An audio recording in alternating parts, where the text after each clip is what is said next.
Hey guys, what's up? So right now I am getting ready to go film a highlight recap video for a concert that's about to happen in like a couple hours. And when I was putting everything in my bag, I was like, I've never made a what's in my bag video in whatever this channel is. I have not done that. I've told you guys what kind of gear I have, but I never showed you what I actually bring to a show or something like that in that sort. So I decided, why don't we just do that right now? While I put everything in there, I'll show you guys what we're doing. To start things off, the most important thing is probably the bag. I'm using an in-case DSLR bag, which I've had for over like 2 years, and the reason I picked this bag was because it just looks like a school bag.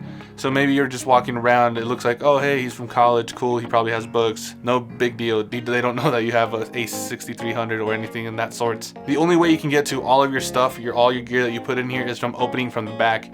You just open it and you just see all your stuff laid out. That's pretty much the only way you can get into all of the stuff from back there. There is a top zipper that you can get, so you can put your camera on top there and you can just grab it, pull it, and then just go on with your day. And that was one of the reasons why I decided to get this in-case DSLR bag.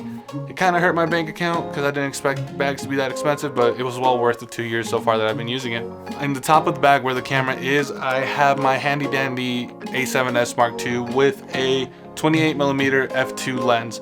This literally has been my workhorse. I've used this camera for lip dubs, short films, music videos, anything, photography in the winter when it's like 20 degrees outside and it's freezing everything. We've taken this out. It's lasted all day for me.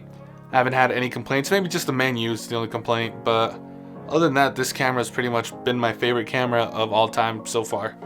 I can't wait to see the third version of this camera, so I might be upgrading if the autofocus is like this camera, where I don't really have to worry about it going out of focus, because this camera, you really don't want to rely on autofocus on people. And the other lens that I do own other than the 28 is a 16 to 35. The reason why I bought this lens was the 16. Super wide, full frame, you know, you'll get everything in focus. If people just want to use your camera to vlog or you give it to them, you know, just leave it at 16, point it at them, and they will legitimately get everything in shot. You don't really have to worry about it. Pretty much I only use this lens for real estate to make everything look so big than it's supposed to be, and then for vlogging so I can hand it out to people and I know they can get the shot. Even if it's super wide, I can crop it in that 4K. Or even if I'm talking to myself, I know everybody else is in frame if we're taking a photo.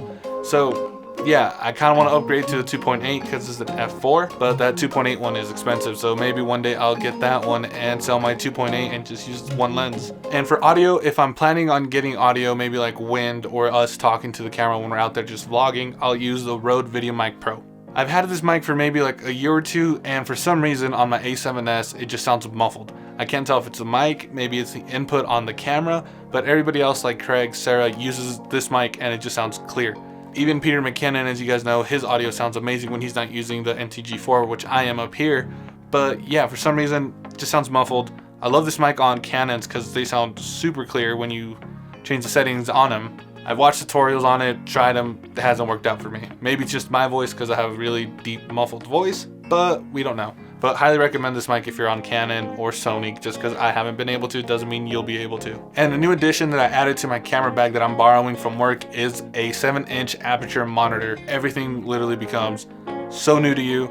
It's a 1080p, so if you're recording 4K, it won't crop in, it'll give you the full 1080, but it's a little too big for me. Maybe I would go down to a 5-inch. I might end up getting an aperture 5-inch one, or might go to small HD focus. Still don't know which one I'm trying to get, but I will definitely let you guys know which monitor I get. And that's pretty much all the big stuff that you guys probably care about that I have in my bag, but I do have a little pouch that holds all 6 batteries that I have for my camera, all the cables that I will need out there when I'm shooting, an extra charger, and all that stuff. It fits in that little pouch, so I just have it in there and I don't have to worry about messy cables and everything. Everything's so organized, so if I give my bag to a friend saying, hey, I need this, boom, he can just give it to me. So yeah, that is all I'm taking in my bag. I have another little bag that my friend let me borrow, which is his camera, which is the A6500. So I'm taking 2 cameras, but I'm only taking 2 lenses with that 6500, which is filming me right now. If you guys do want a little tutorial how I'm going to be making this recap video for them, just let me know. I hope you guys enjoyed this video, and I will see you guys in the next video.